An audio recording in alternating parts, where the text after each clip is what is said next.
यीशु मसीह के मधुर नाम में आप सबको नमस्कार। मैं हूं पास्टर श्याम, आप देख रहे हैं होप चैनल हिंदी और साथ में मैं आपका स्वागत करता हूं मेरे बहन भाइयों दानियल की भविष्यवाणी की पुस्तक में, जहां हम देख रहे हैं कि किस तरीके से बेबीलोन के पतन के विषय में हम पढ़ रहे हैं अध्याय 5 में। आइए हम अपने अध्ययन को शुरुआत करेंगे। हमारे बीच में अतिथिगण है, पास्टर प्रियमलाल जी हैं, मैं आपका स्वागत करता हूँ। पास्टर अनवर जी, आपका भी स्वागत है हमारे इस स्टूडियो में। आइए हम लोग आज के अध्ययन में जाएंगे और हम सब प्रार्थना करते हैं। स्वर्गीय खुदावंद, धन्यवाद इन अच्छे पलों के लिए। हम प्रार्थना करते हैं जब इस अध्ययन को हम पढ़ते हैं दानियल की भविष्यवाणी की पुस्तक में से, तो हमारी अगुवाई करना और हमें ज्ञान बुद्धि देना ताकि हम इन वचनों को समझ सकें, पढ़ सकें और बहुत सारे लोग आशीष पाएं। प्रभु यीशु के नाम से मांगते हैं, आमीन आमीन। पास्टर जी, बहुत बहुत धन्यवाद आपका हमारे साथ जुड़ने के लिए। आज जो हम देख रहे हैं, जिस तरीके से दानियल की पुस्तक के अंदर भविष्यवाणियों की किताब में हम पाते हैं कि किस तरीके से बेबीलोन जो है वो उठा और किस तरीके से उसका जो पतन के विषय में हमने देखा पिछले अध्ययन के अंदर। तो पास्टर जी, मैं आपके पास आना चाहता हूँ। पास्टर अडनवर्ड जी, यहाँ पर हम पाते हैं कि जो बेबीलोन है, जो बाबिल है, उसके एक सवाल आता है, उसके राज्य का उत्थान कैसे वो उठता है और कैसे वो विनाश होता है। तो इससे हम क्या सीखते हैं आज के समय में? बिल्कुल भाई साहब, सही बात है। क्योंकि हम बात कर रहे हैं बेबीलोन के बारे में, तो हमें जानकारी होना बहुत ज़रूरी है कि इसका कहाँ से आया और कैसे उसका उत्थान हुआ। तो मेरे पे अगर हम देखते हैं उत्पत्ति की पुस्तक में जो है बेबीलोन का जो है वो उत्थान हो गया था। और हम देखते हैं ये उस समय की बात है जब परमेश्वर ने बोलना चाहिए नूह के समय में, जब बाढ़ से पूरे उसने इसको नष्ट कर दिया था। और उसके बाद फिर जो है कसदिए लोग जो हैं, कुछ ऐसे लोग जो थे जिन्होंने गुम्मट बनाना चाहा और फिर वो चाहते थे कि जब अब फिर से अगर बाढ़ आए तो हम क्या हो जाएं, उससे बच जाएं। तो ऐसे कुछ लोग थे। मैं अगर चाहूँ तो आप मेरे साथ में निकाल सकते हैं। अगर आपके पास बाइबल है तो आप निकालें उत्पत्ति की पुस्तक, उसका 11वां अध्याय और उसका 9वां वचन ही मैं पढ़ूंगा, ज़्यादा हम नहीं जाएंगे। अगर आप 11 अध्याय का मैं 9 वचन पढ़ रहा हूँ, आप पूरा 11 अध्याय में देख सकते हैं। उसके बाद पूरे उसके बारे में दिया हुआ है और यहाँ पे सिर्फ इस प्रकार से कहता है 9 वचन में, इस कारण उस नगर का नाम बेबीलोन पड़ा, क्योंकि सारी पृथ्वी की भाषा में जो गड़बड़ी है वह यहोवा ने वहीं डाली और वहीं से यहोवा ने मनुष्य को सारी पृथ्वी के ऊपर फैला दिया। तो मेरे पे यहाँ पे अगर हम देखते हैं तो बेबीलोन का अर्थ या जो उसका मतलब जो है वो है गड़बड़ी। और अगर हम बात कर रहे हैं दानियल नबी की पुस्तक और उसके 5वें अध्याय पे जब हम बात करते हैं, तो यहाँ से जो है हमें कुछ बिंदु जो है हमें जो सीखने की ज़रूरत है। क्योंकि हमें जानना है कि यहाँ पर हम देखते हैं सबसे पहली बात जो है यहाँ पे राजा बेलशस्सर जो था, है ना, हम देखते हैं कि वो सब कुछ जानता था। और अगर हम यहाँ पे बात करें, क्योंकि हमने देखा कि ये जो जब इसकी शुरुआत होती है तो हम देखते हैं कि जो एक बहुत बड़ी जेवनार बुलाई जाती है और उस जेवनार में ये लोग जो है हर एक चीज़ बोलना चाहिए अपना एंजॉयमेंट करते हैं, अपना जैसे हम जानते हैं संसारिक जो सुख विलास जो होता है उसमें वो पूरे अपने आप को लीन कर लेते हैं। लेकिन एक जो बड़ी गलती करते हैं कि उन सब चीज़ में वो भूल जाते हैं कि वो किन चीज़ों का इस्तेमाल कहाँ करना चाहिए। और हम देखते हैं कि वो उन्होंने परमेश्वर के जो बर्तन थे जो मंदिर में होने चाहिए थे, उन्होंने उसमें शराब पीकर जो है उन्होंने परमेश्वर के विरुद्ध वो गए। तो यहाँ पे अगर हम बात करते हैं तो सबसे पहली बात जो हमको देखने को मिलती है कि जानबूझ के किया गया पाप वो जानता था। क्योंकि हम देखते हैं अगर इसके पहले जो है और पहले अध्यायों में भी जो है उसने देखा कि किस तरह से दानियल नबी के द्वारा जो है परमेश्वर ने बड़े बड़े काम जो है बेबीलोन में किए थे जी।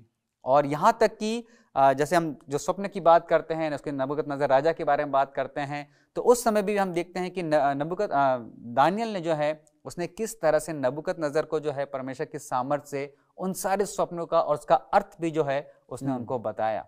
तो यहाँ पे लेकिन हमें जो सीख मिलती है कि जानबूझकर अगर जो पाप किया जाता है, जैसे हम बात करते हैं, क्योंकि परमेश्वर जो है उसका न्याय जो है सच्चा है।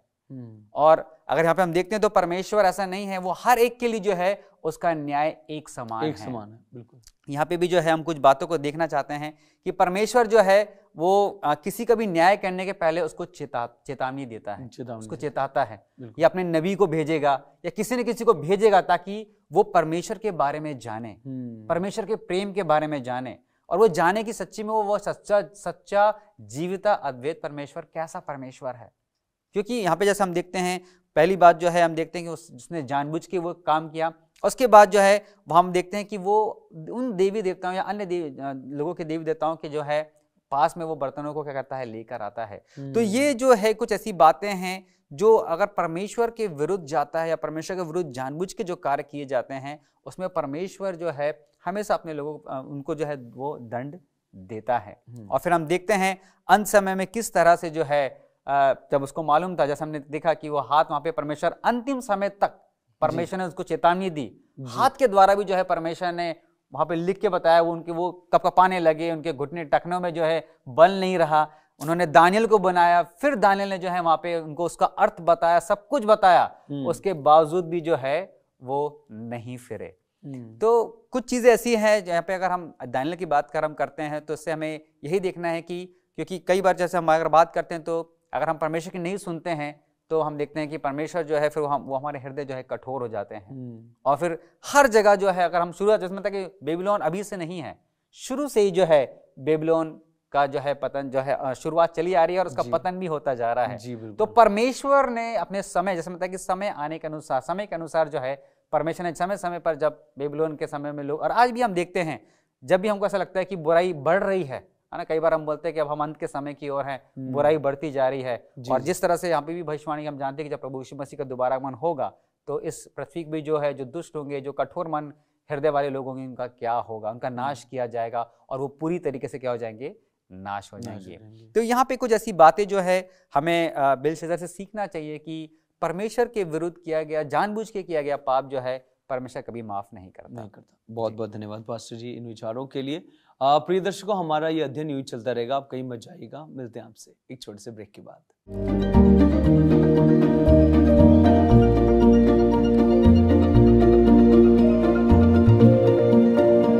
प्रिय दर्शकों, आपका स्वागत है फिर से ब्रेक के बाद। हम चर्चा कर रहे हैं दानियल की पुस्तक में से। आइए हम अपने अतिथि गणों के पास जाते हैं। पास्टर जी, हम बेबीलोन के विषय में बात कर रहे हैं, हमने देखा पतन के बारे में बेबीलोन के, लेकिन अगर एक सवाल हमारे पास आता है कि बाइबल जो आध्यात्मिक बेबीलोन है उसके विषय में क्या कहती है?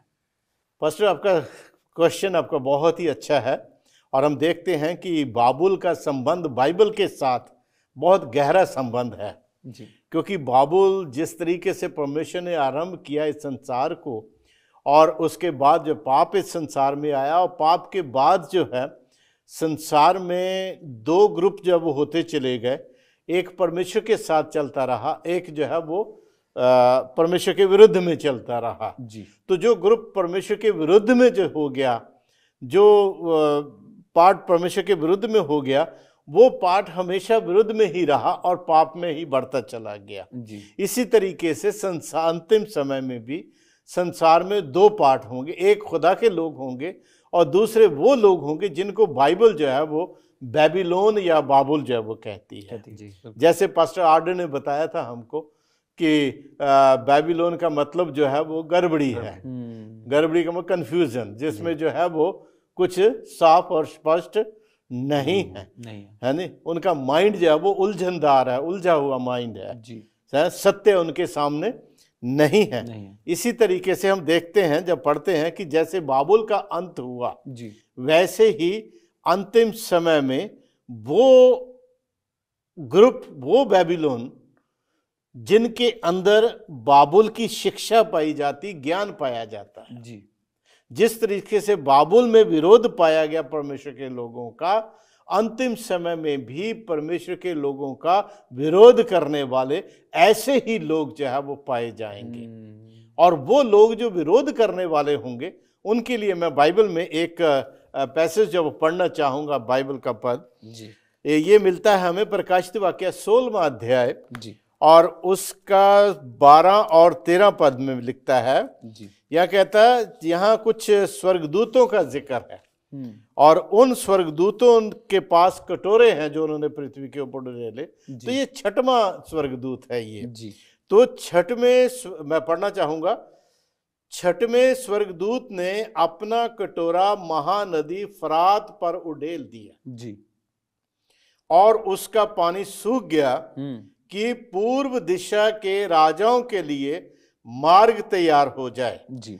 फिर मैंने उस अजगर के मुंह से और उस पशु के मुंह से और उस झूठे भविष्यद्वक्ता के मुंह से 3 अशुद्ध आत्माओं को मेंढकों के रूप में निकलते देखा। जी। तो ये उस बाबिलोन का, ये वो बाबुल जो गड़बड़ी है जी, उसके अंदर जो शिक्षा, उसके अंदर जो ज्ञान, उसका जो उद्देश्य पाया गया है, उसके विषय में यहाँ पर जो है वो वर्णन करता है। हम देखते हैं कि जिस तरीके से कुसरू राजा के सामने या साइरस राजा के सामने फरात नदी का पानी जो है वो सुखा दिया गया और उनको रास्ता मिल गया बाबुल के अंदर जाके उसको बर्बाद करने का, जी, उसी तरीके से यहां पर लिखता है, कहता है कि 6वें स्वर्गदूत ने अपना कटोरा नदी फरात के ऊपर उड़ेल दिया। बिल्कुल। जिससे नदी फरात का पानी क्या हो गया? वो सूख गया, सूख गया। बिल्कुल। तो जो सोर्स होगा किनका, जितने भी कंफ्यूजन में हैं, जितने भी भटके हुए लोग हैं, जिसमें हम मान लीजिए यहां पर लिखता है अजगर। अजगर कौन है ना? अजगर डायरेक्टली शैतान को जो है वो प्रकट करता है, ठीक है। और उसके बाद लिखता है कि पशु कौन है? पशु वो है जो अजगर की शिक्षा को मानता है, जो अजगर की शिक्षा को इस संसार में लागू करता है लोगों के ऊपर, वो पशु है। और झूठा भविष्यद्वक्ता कौन है? वो जो उस पशु की गलत शिक्षा को प्रचार करता और दुनिया में उसको जो है वो लेकर आता है, ताकि संसार के लोगों को सत्य से दूर करके उनको हमेशा अंधकार में लेके चला जाए। शैतान का सबसे बड़ा हथियार ये है कि वो हर अच्छाई के साथ बराबर उसके पास बुराई जो है वो पाई जाती है। बिल्कुल, 2 चीजें पैरेलल जब चलती है। नमूना, ये सत्य है, उसके सत्य के विरुद्ध में ये नमूना उसने एक दूसरा तैयार कर दिया कि भाई ये नहीं मानना, ये मानना है। बिल्कुल, ठीक है। तो इसी तरीके से बेबीलोन जो है, एक उसने ग्रुप जो है वो, एक ऐसे लोग संसार में, एक ऐसे नेशन पाई जाती है जो परमेश्वर के वचन, उसके सत्य को नहीं मानती। और हम देखते हैं यहां पर कि उसका पानी सूख गया। पूर्व दशा के लोग कौन से थे? जिस तरीके साइरस जो है वो परमेश्वर के आज्ञा, उसकी वचनों को मानने के लिए हमें दिखाया गया है कि उसने परमेश्वर की इच्छा को पूरा किया और बाबुल का विनाश किया। इसी तरीके से अंतिम समय में जो आध्यात्मिक जो है वो परमेश्वर के लोग हैं, वो जो दुनिया में आध्यात्मिक बाबिलोन है, जो आत्मिक बेबीलोन है, उसका अंत जो है वो कर डालेंगे और बाबुल का राज्य जो है दुनिया में खत्म होगा। और जो पूर्व दिशा से आने वाले राजा है वो प्रभु यीशु मसीह परमेश्वर के लोगों को प्रकट करते हैं। और वो जब आएंगे तो प्रभु यीशु मसीह का राज्य दुनिया में स्थापित होगा, कायम होगा, और परमेश्वर के लोग जो हैं इस संसार में पाए जाएंगे। दानियल में लिखता है ना, वो उसके दूसरे अध्याय में बताया था कि जब पांव के जो है 10 उंगलियों के राज्य थे, उसी टाइम पे एक बड़ा पत्थर जो है वो पहाड़ से पड़ी चट्टान लुढ़कती है और आकर उस मूर्ति के पैरों के ऊपर पड़ जाती है, और वो लोहा, पीतल, चांदी और सोना उसको क्या कर डालती? सबको चकनाचूर कर देती है। दोनों हुकूमतों को क्या कर देता है? जो बाबुल कहलाती है, सारी की सारी को चकना चूर कर देती, खत्म कर देती है। और बाइबल में लिखता है कि वो पत्थर पूरी पृथ्वी के ऊपर फैल जाता है। बिल्कुल, कितना ही अच्छी बात होगी। एक बार बहुत अच्छी मीटिंग चल रही थी, ऐसे सभा चल रही थी, उसमें दानियल के पुस्तक के बारे में जो है, दूसरे अध्याय के बारे में ज्ञान जो है वो दिया गया। तो 2 हस्बैंड वाइफ थे, घर में आए तो वाइफ अपने पति से कहती डार्लिंग, ये कितनी अच्छी बात है कि हम सोने की राज्य में नहीं हैं, चांदी के राज्य में नहीं, पीतल के राज्य में नहीं है, हम लोहे के राज्य में नहीं है, हम पांव के जो 10 राज्य बटे हुए हैं हम उनमें हैं। और उसके बाद जो है वचन लिखता है कि प्रभु यीशु मसीह का राज्य स्थापित होगा। हम प्रभु के राज्य के कितना नजदीक हैं। वो अपने हस्बैंड से जब ये बात कहती है, दोनों के आंसू आ जाते हैं, कहते हैं काश वो दिन जल्दी आए और हम इस संसार को, इस गुनाह भरे संसार को छोड़कर प्रभु यीशु मसीह की प्रतिज्ञा के अनुसार उसके साथ बादलों के ऊपर उसका स्वागत करते हुए आमीन, उन पवित्र घरों को जा सकें आमीन, जो उसने हमारे लिए बनाए हैं। आमीन, कितना अद्भुत, कितना अनोखा वो दृश्य होगा आमीन, जब लाखों लाख करोड़ों स्वर्गदूत प्रभु यीशु मसीह के साथ उसकी दुल्हन को, उसकी कलीसिया को लेने के लिए इस पृथ्वी के ऊपर आएंगे। आमीन, और प्रभु के पवित्र लोग जो है वो क्या हो जाएंगे, कब्रों से जाग उठेंगे, आमीन। उनके चेहरे बदल जाएंगे, प्रभु यीशु मसीह के जो है वो नूर में वो बदल जाएंगे आमीन, और बादलों के ऊपर यीशु का स्वागत करते हुए उसके साथ पवित्र घरों को जाएंगे और बेबीलोन का अंत हो जाएगा। आमीन, और यही संसार परमेश्वर के पवित्र लोगों का घर होगा, आनंद होगा, खुशी चारों तरफ होगी। और वचन में लिखता है फिर दोबारा पाप जो है वो रिपीट नहीं होगा, दोहराया नहीं जाए। दोहराया जाएगा। कितना सुंदर समय होगा। बिल्कुल। मैं सोचता हूँ हमारे दर्शकगण भी उस दिन के लिए तैयार होंगे आमीन। जब प्रभु यीशु मसीह का आगमन हो, ताकि हम संसार के राज्यों और उसकी हुकूमतों को जो आती हैं, बनती हैं, गिरती हैं, चली बिल्कुल, जाती हैं, बिल्कुल, उनको ख़त्म करके जो बाइबल का वचन है हमको बताता है कि अब प्रभु यीशु मसीह का आगमन जो है वो निकट है और उसके लिए हम सब तैयार आमीन, आमीन। बने रहें। बहुत बहुत धन्यवाद पास्टर जी इन अच्छे विचारों के लिए। प्रिय दर्शकों, आप कहीं मत जाइएगा, हमारे विचार अध्ययन यूं चलता रहेगा। मिलते हैं आपसे एक छोटे से ब्रेक के बाद।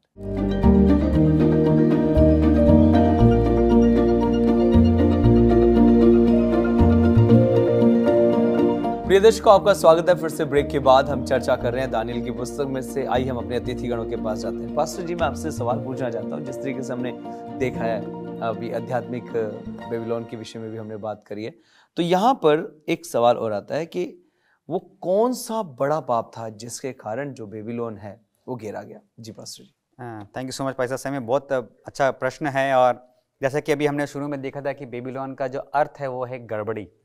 और अगर हम देखते हैं तो आप मेरे साथ निकालिए प्रकाशित वाक्य की पुस्तक जी, उसका 18 अध्याय उसका 1 से लेके 3 वचन जो है मैं यहाँ पे पढ़ना चाहता हूँ। जी, यहाँ पे यहाँ पे कहता है, इसके बाद मैंने एक स्वर्गदूत को स्वर्ग से उतरते देखा, जी, जिसे बड़ा अधिकार प्राप्त था और पृथ्वी उसके तेज से चमक उठी।